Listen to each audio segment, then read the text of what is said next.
মা পড়িয়ে দাও। এই আর পড়াইবি তাহলে আর করতে পারবে না তো।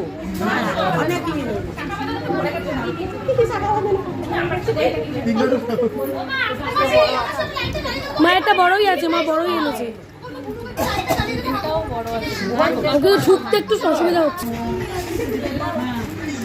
মা হাতে পড়িয়ে দিবা। আঙুল বলেছে 20।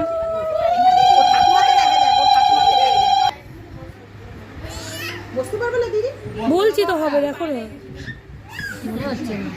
হবে না, হচ্ছে না বৌদি। তুই ভালো করে ঢোকা তো, একটু ভালো করে ঢুকি নে। আঙুল 20 বুঝলি তো? দেখি ঠিক হয়েছে তো? কি হচ্ছে? পড়বে না।